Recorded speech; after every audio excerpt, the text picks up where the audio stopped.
Welcome back. I'm Gary Parr. And I'm Cindy Baldwin. And you are listening to the midweek version of Fiber Talk, the twice weekly podcast for the needlework artists. And this is Podcast Wednesday, so Stitch Hour will be next Wednesday.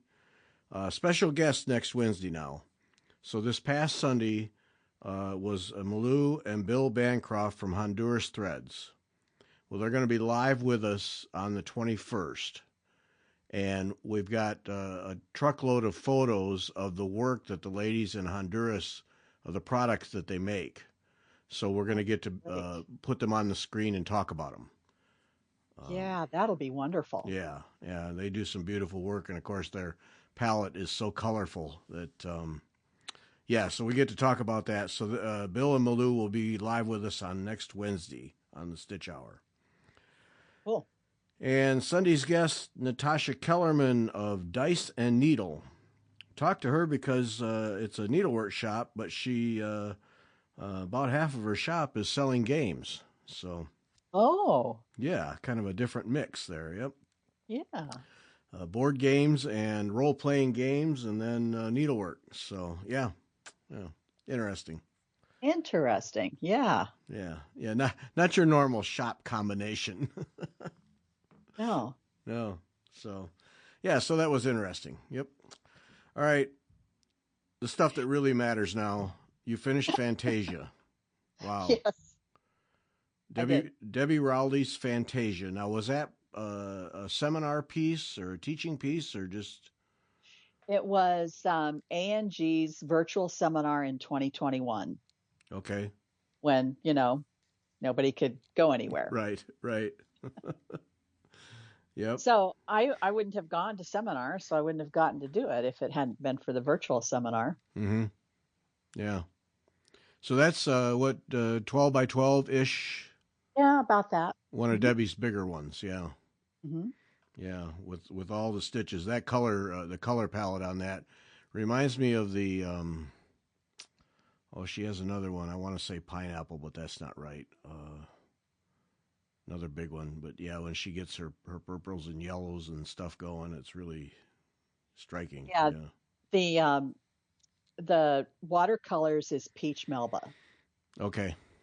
So that has pink and yellow and apricot and purple, and maybe the one you're thinking about is Fantastic. That could be.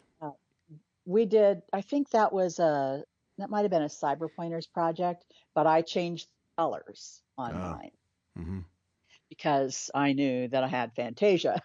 Yeah. in those colors, and I don't object to having two things that are the same color, but I just wanted to do something different. Yeah. So did you stick to the colors with Fantasia that she specified? Yeah, it was. You had to buy the kit because it was A&G seminar. Okay. So yeah. Yeah, and I didn't, everything came with it. I didn't see any reason to change anything because I like the colors. Yeah.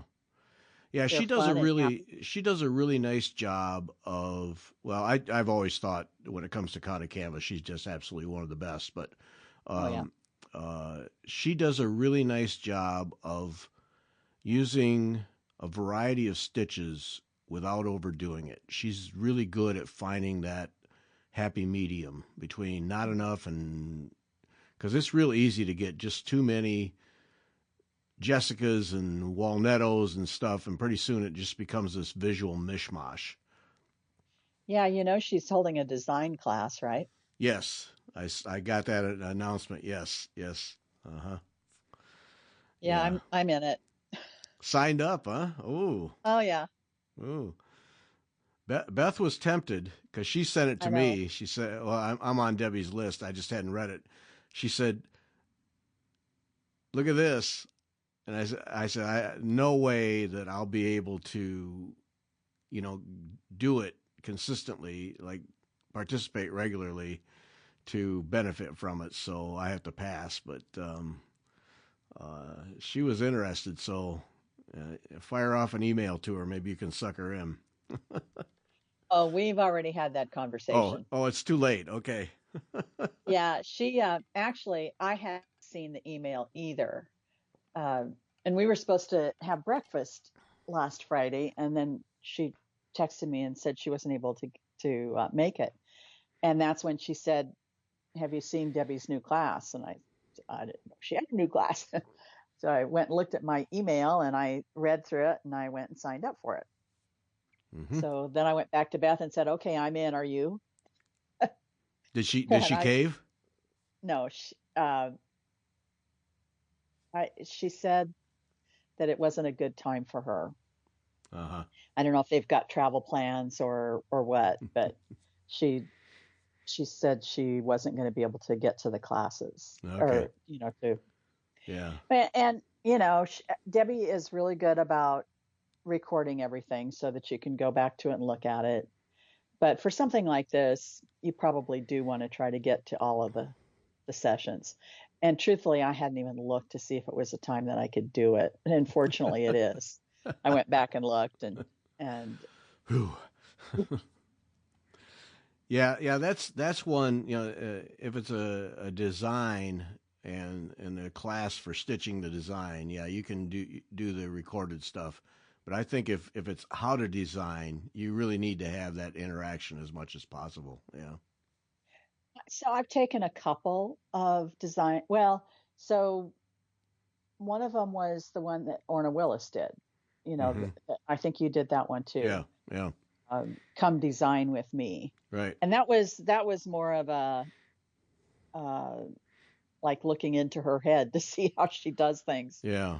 Yeah, that was excellent. I really I never did finish the piece, but it was so fun to see at least get a glimpse of what a designer goes through. Right. Yeah, that was good. Yep. And then A&G had a cyber class on designing, I think it was last year. And I did that. And I didn't get a whole lot out of it because she really went back to the basics. Mm-hmm. And, a lot of it was stuff I already knew. So, yeah. Doesn't mean I didn't get some useful things out of it. I did. But, what I see people like Debbie and Curdy Biggs designing with these Jean Hilton stitches and changing the shape and size and all of that kind of stuff of them. And I keep wondering if there's some secret to adapting those stitches, or if you just have to get the graph paper out and get your way through it. So I'm hoping that'll be one of the things Debbie will talk about. Yeah. That'd be interesting to know. Is it just pure experience? Or do I need it to go this way? So you just literally draw it out and stitch it and see if it'll work. Yeah. I mean, Debbie has done Jessicas that are gigantic. She does triangular Jessicas. Fantasia and also Fantastic have oval Jessicas. She just has all different kinds of ways to stitch a Jessica, besides just a round or a square. Right. Yeah. Did she sit down? Did she sit down for a weekend and just see how many she could create, how many shapes she could create, or is it I need this to go this way, so she figures it out for this particular design? Yeah. Yeah. Is there a database of Jessicas? Right. Yeah. Well, and I have the two books that Carol Lake and Michael Boren put together with, I think they're called Twisty Stitches. Uh-huh. And those are really, really good reference books. And they do show some ways to modify the stitches. Mm-hmm. And they do, there are 2 volumes, and, they have all the Jean Hilton stitches in them. They're not huge books, but they do have a lot of really good diagrams in them. Yeah. Yeah, those books, the books those guys did, they've got several of them. Yeah, Are if you're going to do much needlepoint, they're worth owning. Yeah, absolutely. yeah, because they have for like if you're doing painted canvas, there's several books for Mhm. water, grass, sky, whatever. Yeah, Right, yeah. right, Because you see that question come up a lot in particularly in Needlepoint Nation. What stitch would you use for sky or for grass? right. And yeah, go get their books and Hmm. get 3 or 4 of those books, and then when you want an answer right now, you can look it up rather than waiting for somebody to come in and help you out. Yeah, Right, yeah, right. Yeah. yeah. They're really good. Yeah. Hmm. Yep. So Debbie's Fantasia. Um, Hmm. any particular challenges there? I mean, her instructions are always so good that Right. even the difficult stuff is easy. But it, So it- I did the center motif a few times, uh, and I can't remember what it's called. It's done with, I think, at least 3 threads, and one of them is watercolors. There's a metallic. Maybe there's just 2 threads in there, and I seem to recall I struggled with that a little bit, and mhm. I don't remember what it was.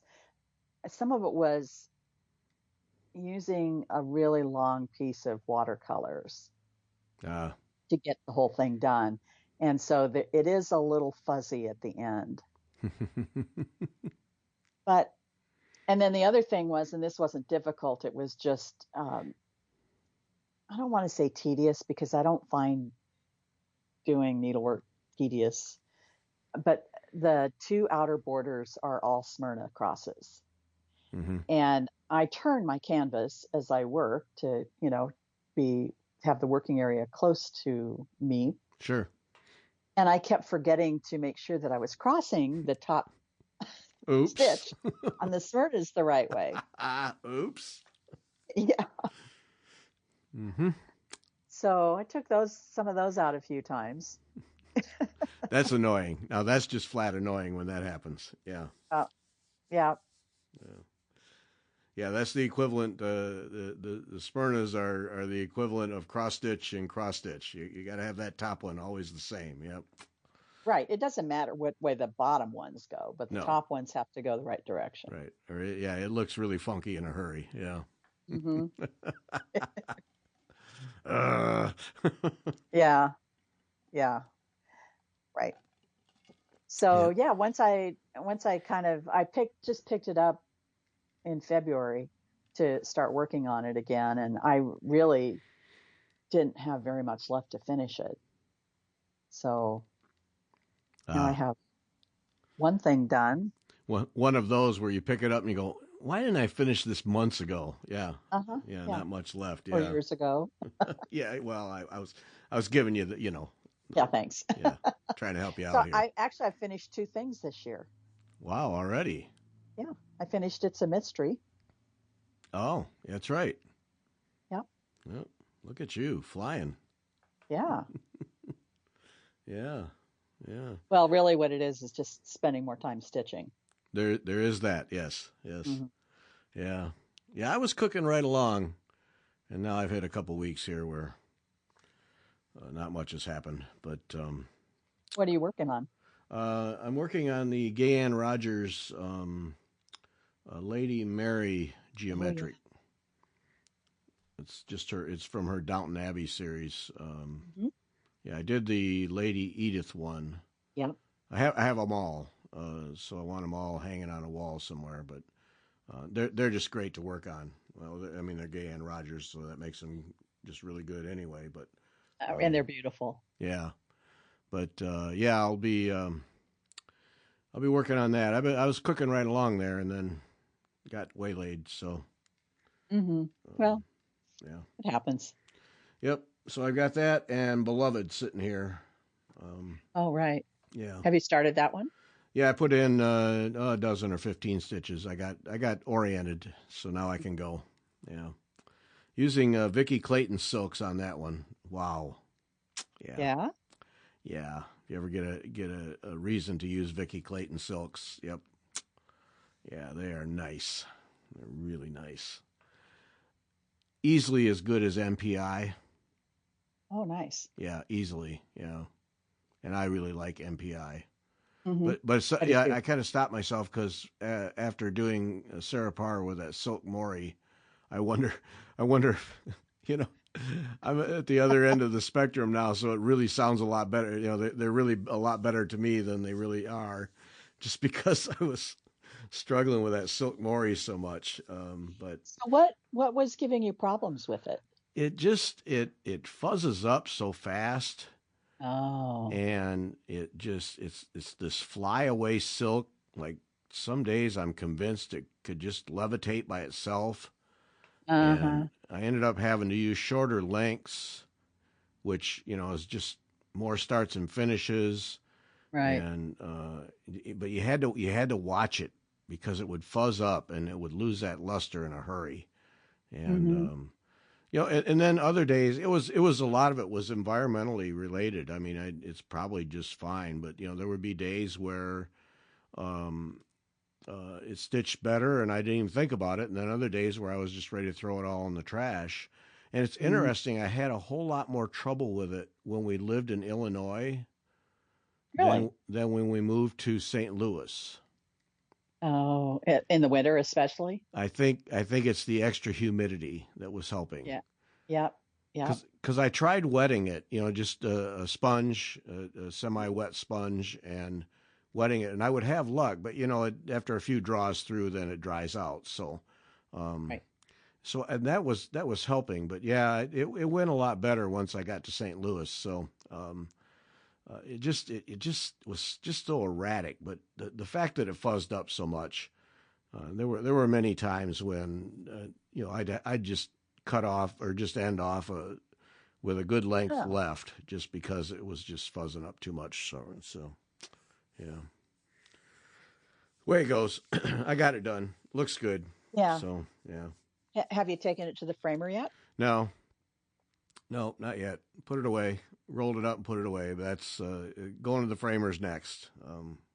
Just haven't had a chance. So, yeah, I did and that you bring up a good point because I had to have a major clean out in this room, and it was just my work surfaces were disappearing rapidly. So I wrapped it up, put it on a piece of pipe and wrapped it up and put it away. And yeah, now I need to get it out to remember that it needs to go to the framer. So, yeah. Mm-hmm. Yep. But it's going to look nice. It came out good. So, yeah. Are you going to hang it for a while before you give it to Sarah? No. You'll just have to go over to her house to see it. Right. I'll just take some pictures and off it goes. Yep. Yeah. Yep. No, I'll be glad to give it to her. Yeah, it's a neat one. Yeah. So. Yeah. Yep. That's really nice. Yeah, no, it's I'm generally opposed to giving needlework as gifts because generally it's not appreciated, but in this instance, yeah, it'll be right. Highly appreciated. Yep. Yes. Absolutely. Yep. Had a chuckle. Somebody wrote to me. I'm not going to give the name because I don't want to embarrass them. But we were talking about the Cyber Pointers Fibonacci Squirrels. Uh-huh. I think it was when we were talking about it in the live show, and she wrote that she was searching for Fibonacci Squirrels. Oh. She thought we were saying squirrels. Oh dear. And then she realized it was swirls, and then she found it, and like SWIRLS, folks. Yeah. But I was really tempted to go to the old Google and put in Fibonacci squirrels just to see what came up. I bet she had a time. Oh boy. In my mind, all right, what would be a Fibonacci squirrel? Well, that's the whole squirrel thing. Right. I mean, I saw that on your list, and I thought, oh, it's like, oh, yep. Drop this and pick up that. Yeah, no, yeah, it was just amusing. I felt bad for her, but also I think she laughed. She was getting a good chuckle out of it because Sure. just a quick email that was an interesting search. Yeah, I bet it was. Google's going, what? Uh-huh. You want what? Yeah, that was good. Yeah. Yeah. Oh, Yeah. funny. I was, well, I participate obviously in the needlework. I don't participate as much. I don't take the time because you can really get sucked into answering questions. Yeah. And I'm involved in a lot of cycling groups too. Mm-hmm. And I mean, any of these groups, and when I was doing marine aquariums, it was the same thing. You get the same questions all the time. Yeah. And, they pop up, and if you've answered a lot of them or tried to help out in some way or another, after a while, it's just like, would you look it up? Mm-hmm. And it can get really frustrating, but we had that in the marine aquarium hobby, and it happens in cycling all the time. And I've just done it so long, but you forget how important it is to take the time to answer those questions, even though you've answered them 10 times. Right. Because you just never know, because look it up. Well, a lot of people, especially if they're new, they don't even know enough to know what to look up. Right.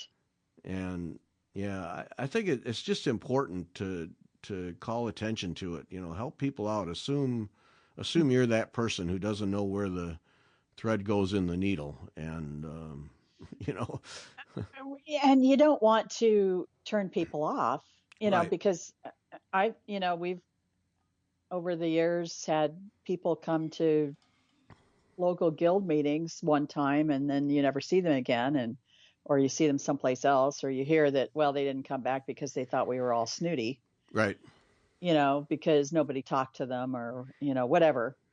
uh, you don't want to make somebody say, well, this is not the hobby that I'm interested in because the people are all snobs or yeah, won't answer yeah, questions or whatever.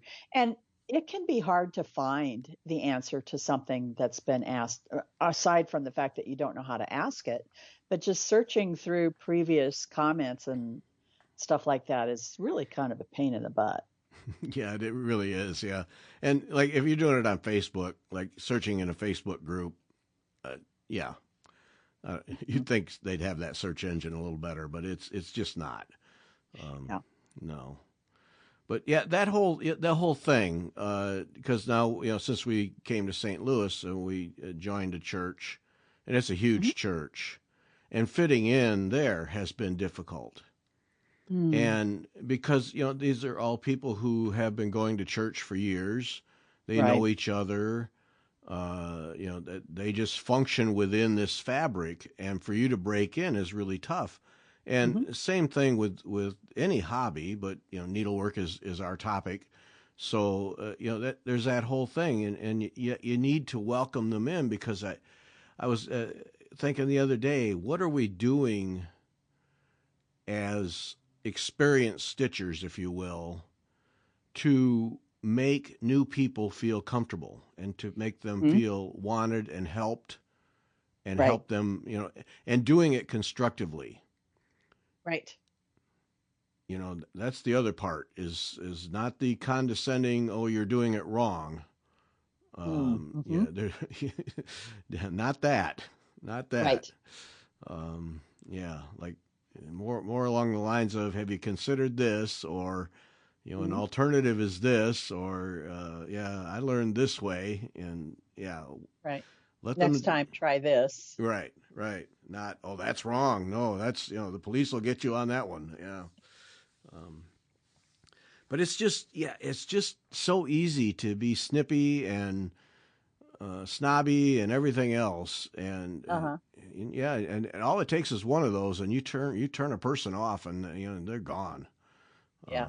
Yeah, it's On the um, other hand, we've found that sometimes we get so excited about what we're doing that we overwhelm people with uh-huh. all the information. Yep, It's too much, too fast, and yep. So you have to kind of find some kind of a happy medium there. Yeah, I'm guilty of that. I'm really guilty of that.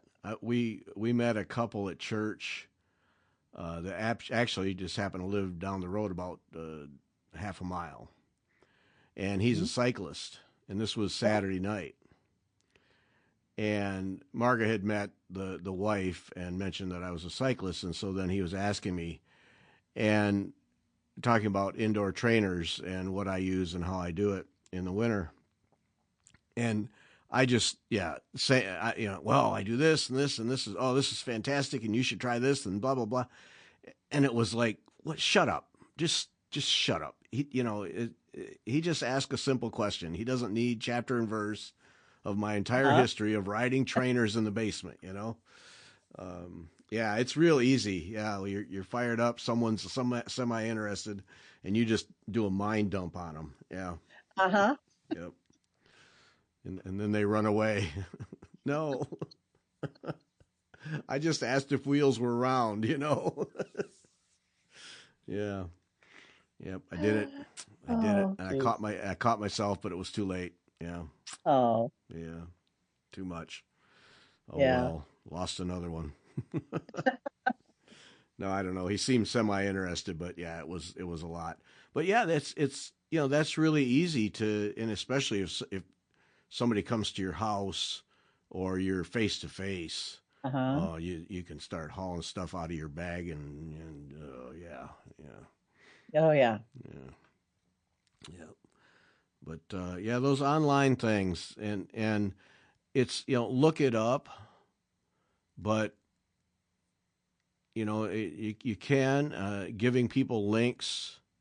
Here's a link to an example, a link to a video. These days, you can give links to videos all day long. Oh yeah. That's really helpful for people, especially new people. Here, try these people. They really show you how to do it. Yeah. Sign up with Debbie Rowley. Her classes, she'll teach you how. Yeah. It's really easy as a veteran, if you will, to not be very helpful. Yeah. Yeah. Or like you say, not be very helpful. Yeah. So it's worth, and take the time. Either take the time or don't answer. Let someone else answer. But be careful how you do it. And even in groups like Needlepoint Nation, where it's just vast majority are veteran stitchers, there's always beginner questions all the time. Oh, yeah. Yeah. People need help, and they want, so. And you want to encourage the new people. Yeah. People that are just starting in it, and, it was maybe different a few years ago when there were needlework shops everywhere. Robin and I were kind of talking about this the other day. We were just stitching with some people who are basically cross stitchers, and they were amazed at all the different kinds of things that we do. But we were talking later, and both of us took classes at shops. We took classes through the guilds. Things like the pulled thread and black work and just some of these other techniques that you don't see very often. Yeah. In, whatever. Right. They're out there, they're on Pinterest and all of those other things, but you have to know about them to look for them, to find the designers.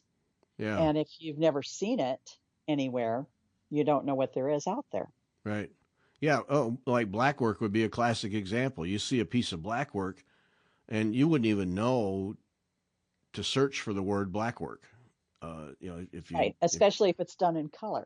Yeah, which doesn't help a lick, does it? Right. Yeah. So and now, with so many shops gone, we don't have the shops as you don't see the charts and all of that kind of stuff that you would if you had a shop to go into, number one. Right. And then if the shop offered classes, you don't have that. So yeah. Yeah, because and then the shop, there might be a shop nearby, but in my instance in St. Louis, the two shops are painted canvas shops. Right. And now we just had a cross stitch shop open up that's like 2 miles from me, and I have yet to be there. But that's the first cross stitch shop. So if you were to go to a needlework shop in St. Louis a year ago, all you would see is painted canvas, and that's really all that they know. Right. Right. Because that's their focus. Mm-hmm. And so, like, to go in and ask cross stitch questions, well, you might trip over somebody who actually knows, but they're painted canvas people. That's what they do. It's what they specialize in. Right. And you guys tend to have to drive long distances to go to any kind of a shop. Mm-hmm. Out there in the hinterlands of Iowa, which you're really Right. not. But well, but on the other hand, we can get to Chicago in 3.5 hours. mm-hmm. St. Louis is 6 hours away. I mean, there's nothing that's really terribly far away. Yeah. Minneapolis is 6 hours away. Right. So, we can get to these places. But it's a day trip. It's a day trip, yeah. right?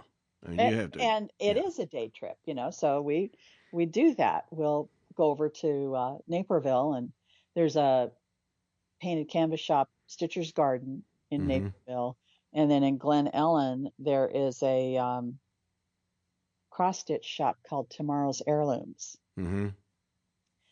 And it's, they have counted needlepoint too, but they don't have much in painted canvas. If anything, I haven't been in there for a year or so. So yeah.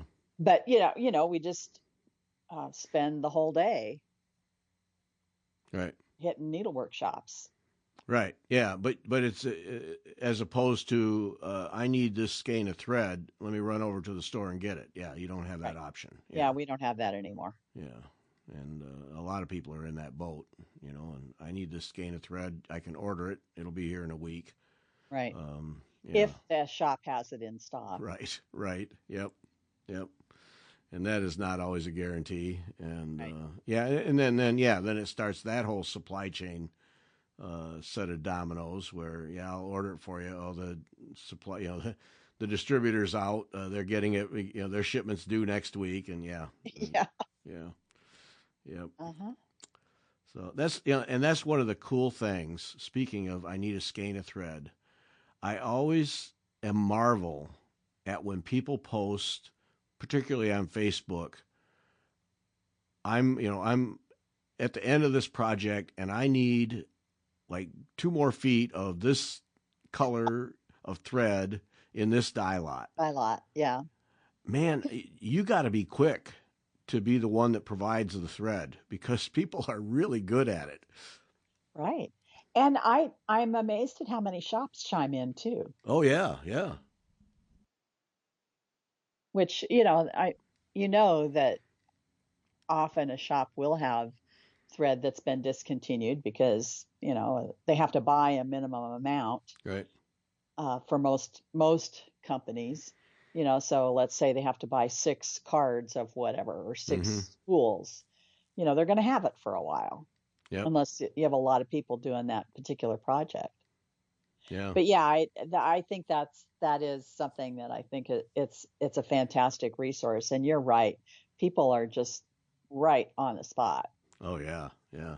And usually the poster, I'll pay for it. I'll pay for postage. And invariably it's just give me your address. Don't worry about it. Yeah. It's in the mail. Just enjoy. Yeah.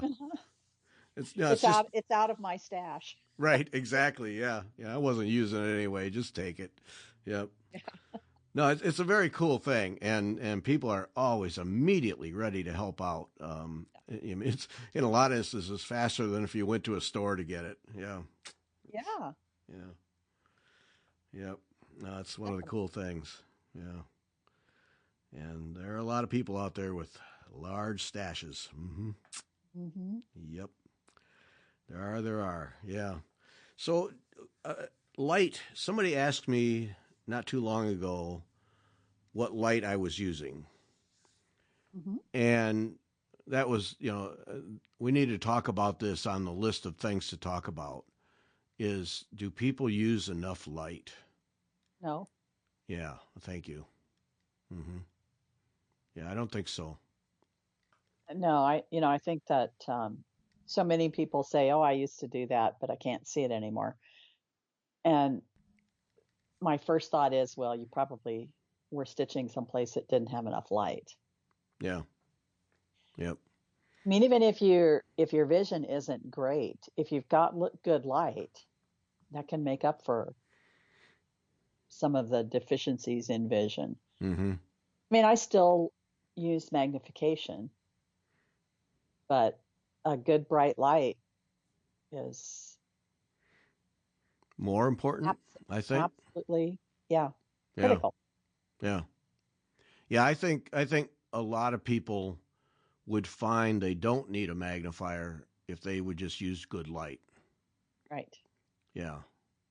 I know. I mean, for me, I think particularly with needlepoint, the magnifier is just a crutch because it's there. Right. And the ring light around it, I might as well look through the magnifier. But with the Right. good light, I really don't need the magnifier. Yeah. Yeah, the only thing I notice is that my stitches are better when I use the magnifier as Yeah. compared to when I don't. Yeah. They're laid better or whatever. Yeah. But, again, that's like you say, a crutch. Right. Well, and that's its own little evil, isn't it? Mm-hmm. Because under a magnifier, you can futz with stitches till the cows come home. And if you'd take a moment and step back 6 or 8 inches, you'd realize you're fiddling around with something that's just not making any difference at all. Right. Yeah. Yeah. So I do have a lamp like yours. I forget who's the manufacturer. Light bright. I'm not Uh, sure. No, yeah, it's not. something like that. Yeah. But it's the next, I think it's a 5X instead of the Ooh. whatever is normal. And Ooh. I got it for Mom to try, and she didn't like it.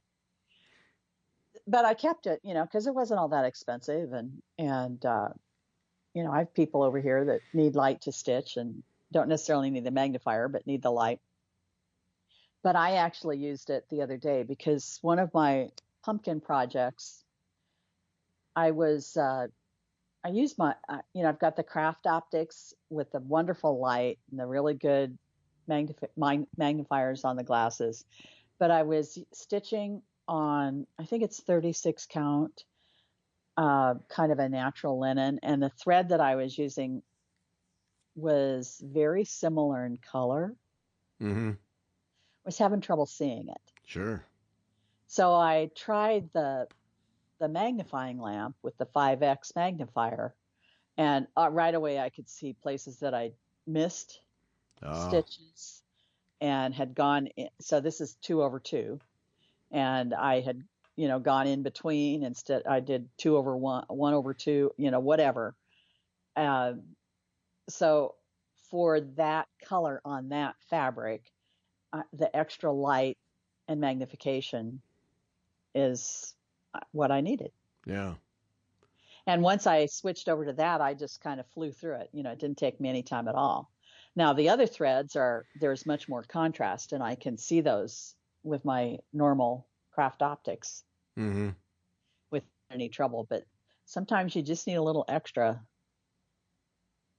And the thing is that the thread shows up fine on the fabric. It's a little bit lighter than the fabric, and the fabric is a kind of an oatmeal color. It's not a real pale linen. And the thread was kind of an off-white. I just, it looks nice, and you can see it when it's stitched. But while I was stitching it, I was having trouble. Yeah. And then you put the magnifier on it, and who stitched this? Yeah. Yeah. Okay. So, all right. So mine is a 2.5 diopter, and yours, that's a 5. I think it's a 5. Because you can get too much magnification. So do you find you have to make sure you're looking right in the middle, or? Yes. Okay. It took a little getting used to. Yeah. Okay. All right. Yeah. Because and just for people who don't know, your normal stitching thing, those are the magnifiers that go right on your over your glasses. Hmm. Or yeah, The craft optics, no, they have the glasses are built. built They're right part in. of it. Yeah. The glasses with my prescription bifocal glasses, and then they have little telescopes on them and a LED light Focused right up right focused right right on your work. Yeah. right. Yeah. The light is mounted on the bridge of the glasses, Mm-hmm. actually on the telescopes, because I can flip that up. I can flip up the telescopes and the light to just look through the bifocals. Yeah. Okay. All right. Talk to me about that because I almost pulled the trigger on that. Yeah, they're pricey, but I've never heard anybody complain about them. So tell me if you're watching TV and stitching. Does it get to be a problem, or how does that work for you? So when I ordered the craft optics, the optician called me and asked me what I wanted in the top of the bifocal. Ah, And that was her question. Do you watch TV? And I said, no, I want, I want I want it to be the distance that I would be looking at a chart. okay. So uh, I am nearsighted, but in my living room, I can see the TV fine without any correction. I see. All right. So, I'm kind of in that stage where, whatever my, eyes are doing at my age. Yeah. My far sight has gotten better as I've gotten older, and the near sight has gotten worse. Yeah. See, I'm like that too. So yeah, so I can look over my glasses and watch TV and not have any trouble at all. That's what I do. Yeah. And Okay. when you're stitching, you're only watching intermittently. Mm-hmm. Any Right. right? Right. Yeah, because if you So have to pay full attention, then you got the wrong thing on the screen. You need something else to watch. Yeah. right. Listen. Right. Right. Yeah, because it is more listening than watching. So if there's something new that I want to watch, I don't stitch while I'm watching it because I want to watch TV. Right. If I want to have the TV on while I'm stitching, then I'll, put some movies on or something like that I've seen a zillion times. I only have to listen and look up every once in a while Right. if I want to. Or, like cycling or, hockey games or racing or, whatever it is, something that you only have to look up periodically to see what's going on. Right. Yes. Sports. Yeah. A lot of sports, baseball, football, all of them. Yeah. Mm-hmm. You can stitch because the actual action. What somebody said the other day, I read something in a football game, how few minutes there is actual action that goes on. And of course, baseball is the worst. Oh, yeah. There's just 3 hour game and there's probably 15 minutes of actual action. Mm-hmm. But yeah, most sports, yeah, you can stitch your brains out and not miss a thing. Yeah. Right. Yeah. And you pick up on those audio clues too.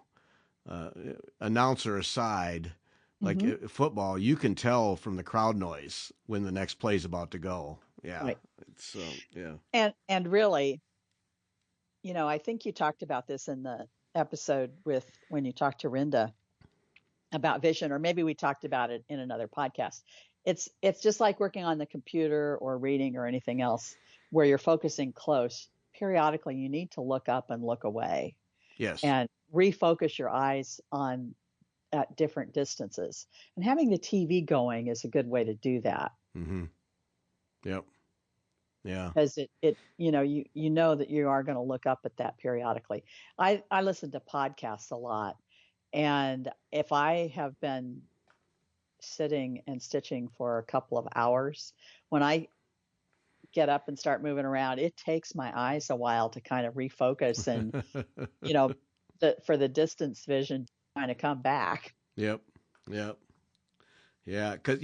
That is one right there. Podcasts. If you have a good podcast that's an hour plus, you can absolutely immerse yourself and just get lost and never move. Yeah. It's real easy to do. Yeah. Yep. Yeah. That's, and I just, I've got a whole, I don't know, 20 or so that I listen to just, on rotation. They just come up on my app and I just listen through them. Yep. I have a bunch too. Yeah. Some of them you've recommended. Yeah. Yeah. Uh-huh. No, well, that's, and that, show we did with Rinda and Kelly, I'm going to get new glasses. I need to get new glasses. Mm-hmm. And, we just got, eye insurance through the company I work for. So I forget what the deal is. Anyway, it's affordable. So I'm going to get, regular bifocals like I have now where they're gradual.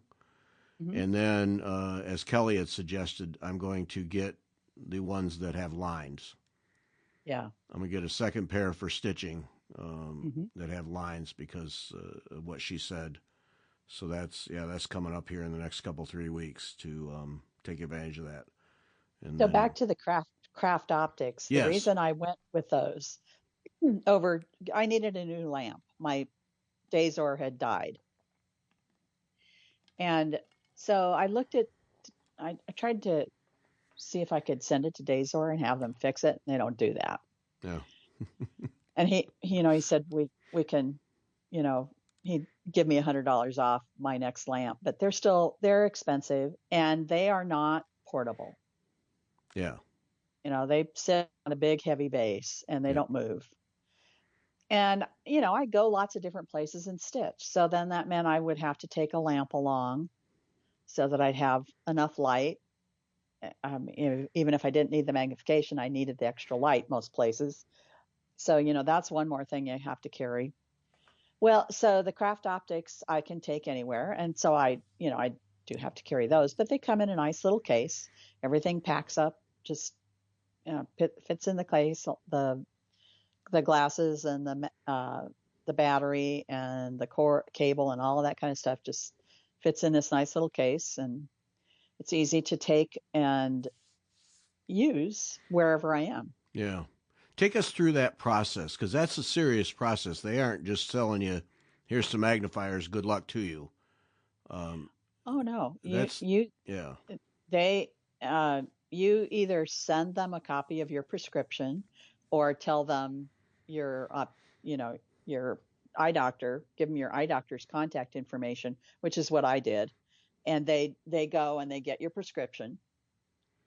And then there are questions that you answer when you order them about, what you're doing, what kind of craft or whatever, because, there's people that are doing beading and woodworking and, all kinds of different things that use these glasses.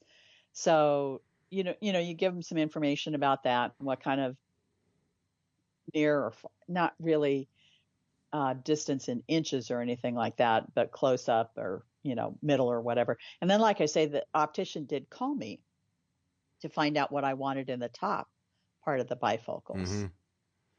And, they got them and they're easy to use. I just put them on and started using them. Okay. So, all right. So that was, because, and they have experience, because where I saw them firsthand and actually tried them was at a model train show. So people who are painting little people for model train layouts and detailing on engines and boxcars and that kind of stuff. Same kind of work, different medium. But so when you got them after the questions and the prescriptions and all that, when you got them, did you put them on and they were spot on and off you went, or was there still some adjustment? Oh, they nailed it, huh? They nailed it. Yeah. Now, and they tell you how to adjust the distance between the telescopes and all that kind of stuff, but they try to dial everything in for you so that you don't have to do any of that kind of adjusting. Mm-hmm. And I didn't. And if my prescription changed, or I probably should say when my prescription changes enough that I need new glasses, you can send them back, and for it's under $100, they put new lenses in for you. Oh, worth it right there. Uh-huh. So that all right, so then that speaks to the investment because they're not cheap, but No. But it's a one-time thing, and then it's not like you then have to replace them.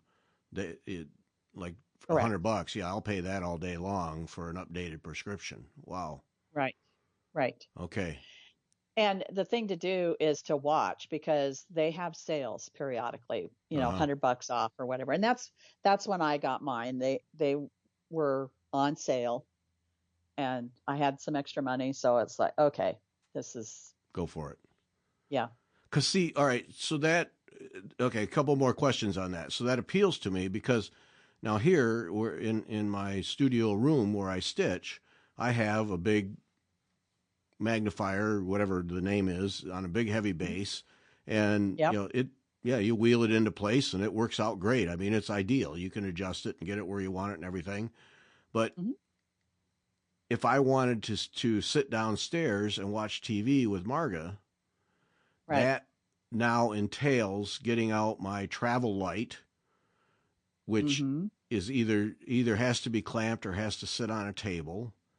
And so it's just more hassle than it's worth, quite frankly. And so I don't do it. Well, yet, if I had these, all I'd have to do is take my stitching downstairs with these craft optic devices, and I could just sit down in a chair and stitch. Yeah. Yeah. That's interesting. Okay. All right. So tell me about the light. Is it strong enough? How long does it last? Is it USB-C recharge? How does that work? It has USB-C plus the older. Okay. It has, USB, everything whatever. I've got. Yeah. Yeah, whatever. And everything I've got now is USB-C, so I just, have power cords all over that. Who doesn't? Yeah. That I can plug stuff in. The battery is about the size, it's smaller than a pack of cigarettes.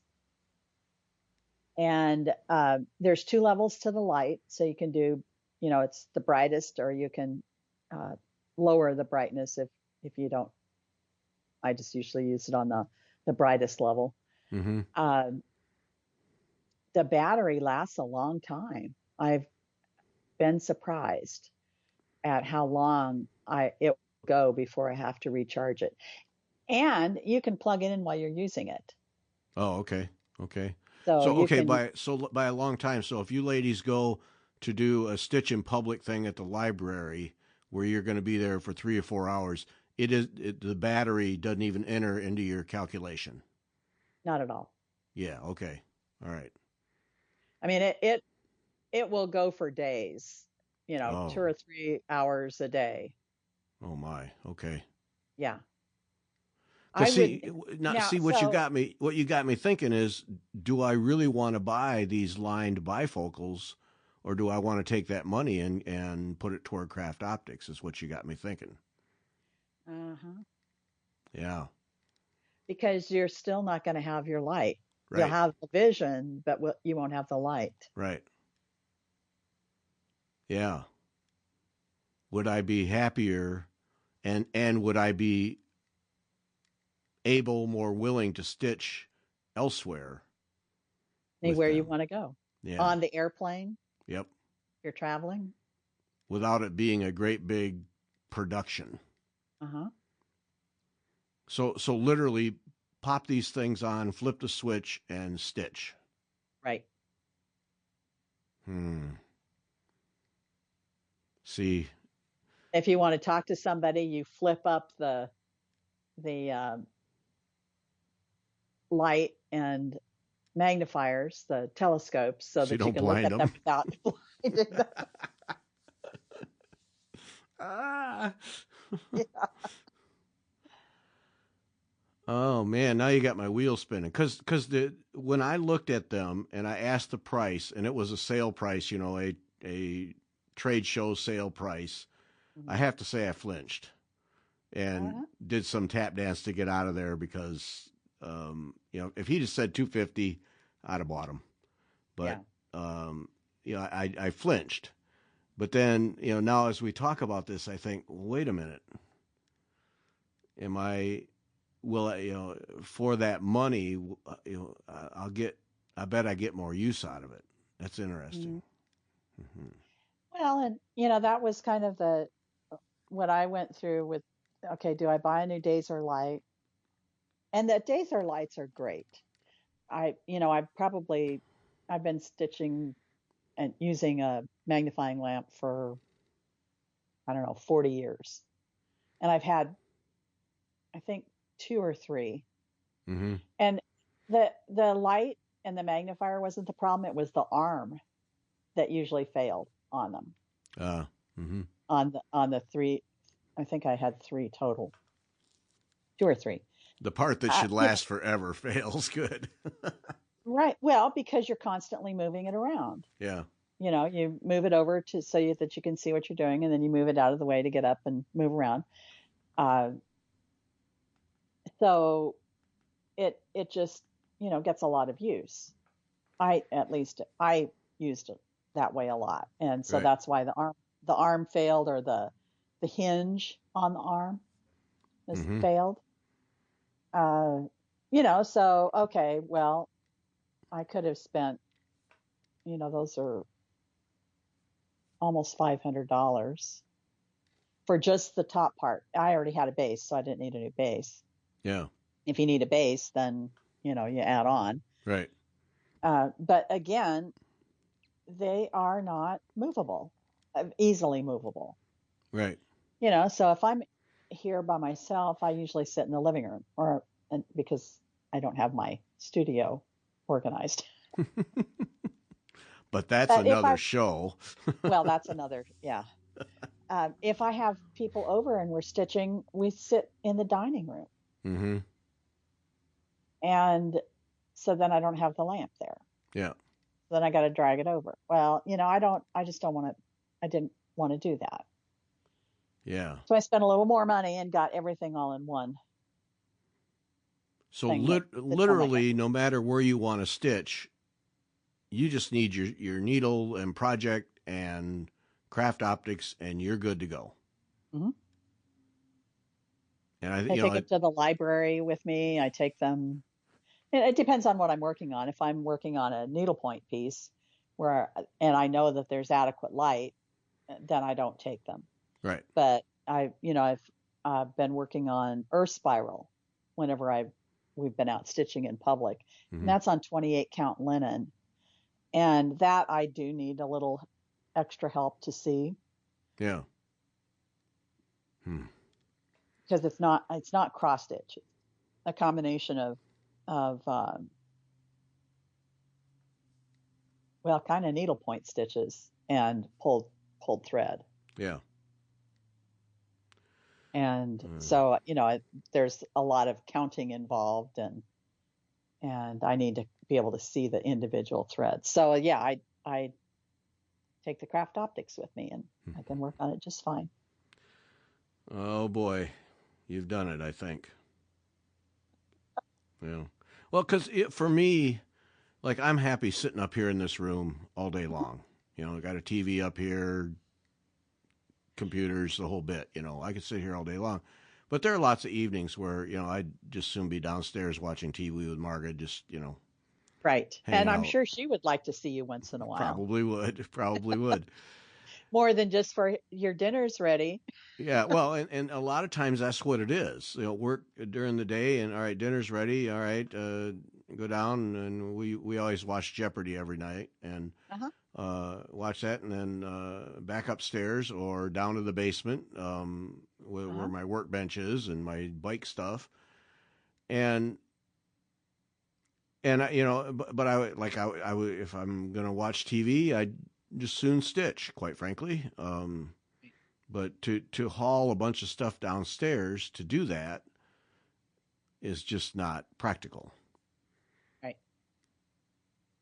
And that was one of the reasons you wanted a room for all your stuff, so that you didn't have to have everything in the living room.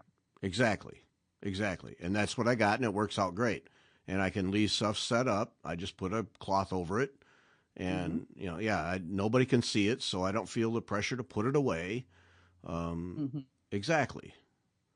Don't have to worry about the boys disturbing it. Right. A big factor. But there's that drawback that, dinner's over, see you later. Yeah.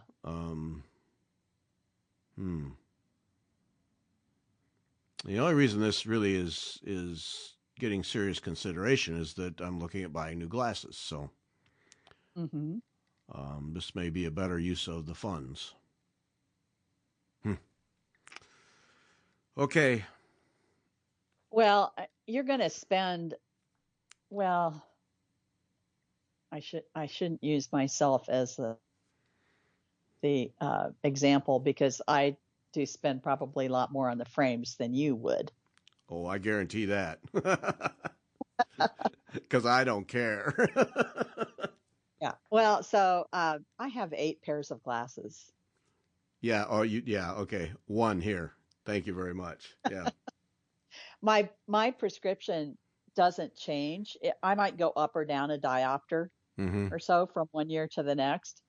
And when I was working and had really good eye coverage, I bought a new pair of glasses every year. So they're all different colors. I can wear a different pair of glasses with different outfits. Yeah. So, I treat them like jewelry. And they're all, the no-line bifocals. Right. So I just put on a different pair depending on what I'm wearing. Yeah, I don't care if I match. Yeah, so that, for me, almost is as much as the craft optics were. Right. Yeah. Okay. All right. Now I'm going to have to do some serious thinking now. I may just have to bite the bullet. You could call your optician and say, okay, I'm thinking about getting a pair of regular bifocals. What's that going to cost me ballpark for frames and and so the other thing is the no line bifocals, I think, are more expensive than I know they are. They're more expensive than the line bifocals. Yeah. So they won't be as expensive as your regular glasses, but that'll help you make a decision. Yeah. I don't know if your insurance would cover some of the craft optics cost. Oh, it's worth asking, but I'd be surprised. I'd be shocked. I mean, it's an insurance company. They're not going to pay if they. Yeah. No, you are getting glasses.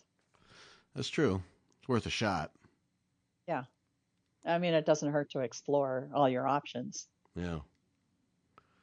And the other thing is, like I say, they do have sales.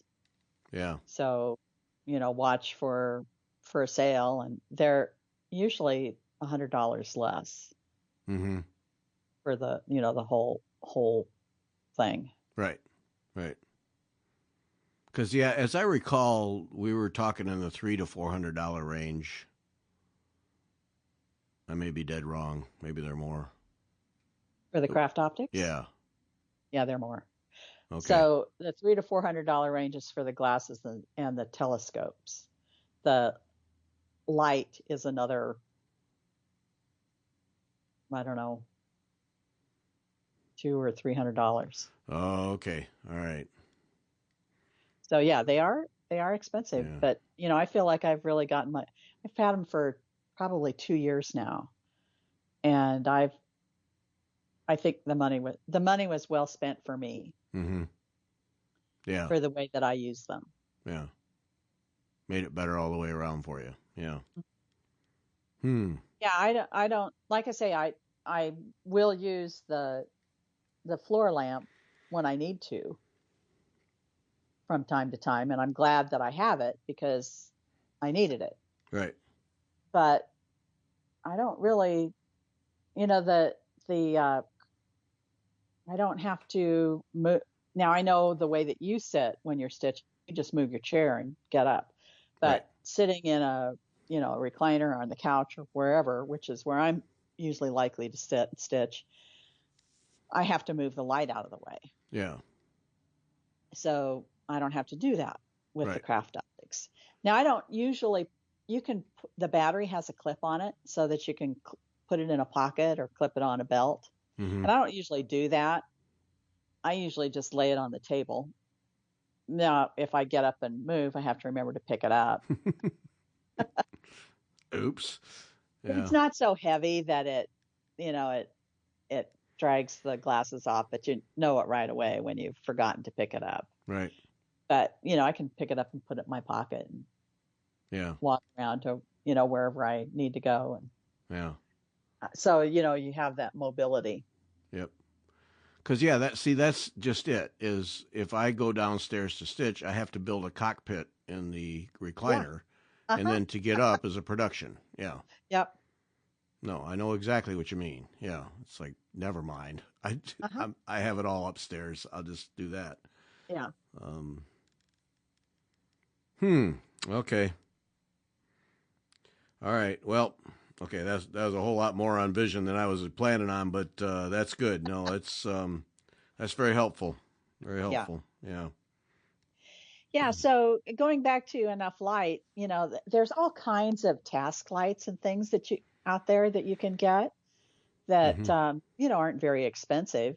The problem is that you really need it over your stitching. Yeah. So if you have a task light, that sits on your table next to your stitching area, it might not be close enough. Right. Right. Yeah. No, it's I think I know in general people don't have enough light, and they make it hard. One thing you could do is put a brighter light bulb in your table lamp. Mm-hmm. Yep. And I think that's easier to do these days than it used to be, because you had to be careful about the watts in the old incandescent light bulbs, Right. but not anymore. The LED bulbs, even one that's really super bright, is way less wattage than a 100-watt bulb. Right. Right. And you get a lot more brightness out of it. So. Yeah. Well, and even those strap-on lights that have a headlamp. Yeah. Headlamp you can get at Lowe's or Home Depot or whatever for next to nothing. Those things put out an incredible amount of light, and as long as you don't mind having it wrapped around your head, and you can, and those actually tilt and everything else. So and they last on a couple AAA batteries. They last a long time because they're just simple LED. But that's a simple light to use, and so maybe you go with that and your new bifocals instead of spending the money on the craft optics. Yeah. Ugh, too many things to think about here. All right, I got to sort it out. I don't know. You might even be able to use the craft optics with your bicycle stuff. Right. Are you doing anything that requires little tools and? Oh, I would. Yeah, exactly that. Because there's many a time when I'm working on some part of the bike, and the light in the room is the ceiling fixtures. And so when I lean my head over, I create a shadow and I can't see. And right. Yep. Yeah. So in a case like that, you wouldn't necessarily need the extra magnification. So maybe the headlamp and the bifocals are a better way for you to go, because that might be more useful to you. Yeah, more versatile. Working on the bike. Yeah. I mean, you can test that now. Go get a headlamp and see if. So this is the question: is it comfortable enough to wear for a very long period of time? And so that's the other question about the craft optics. Are they heavy? And I don't notice them being heavy. I can wear them very comfortably. Yeah. They are heavier than my regular glasses, of course, but they're not annoyingly heavy. Mm-hmm. They don't feel like they're pushing your nose down to your mouth or anything like that. Not at all. Yeah. No. Or, like there's a weight on my Right. on the bridge of my nose that is just too heavy. Not at all. They're the frames are titanium. They're very, very lightweight. And okay, so that's another question. So they stay in place. So when you tilt your head down, you don't feel like they're going to fall off. So there's a kind of a strap. Okay. That you can, it's just got one of those little toggle things on it. So this is part of what they tell you, and I can't remember if it was in the instructions or if there was there's videos, on how to use them. You adjust that so that it's around your head. Mm-hmm. And so that helps support the weight. Yeah. And again, it's not super tight or anything like that. It just, is a comfortable. And then you also clip the cable for the light to that. Oh, okay. And that goes to the battery. So, that gets that cable out of your way. It's not hanging down beside your face. Yeah. It's clipped to the cord in the back. So once you get that adjusted, when you tilt your head down, then you don't even think about it. Right. No. Okay. All right. Well, we need to stop, but I've learned a lot, Yeah. so there you go. And maybe somebody else will be helped too. Yeah. Yeah. Yep. Okay. Good. All right.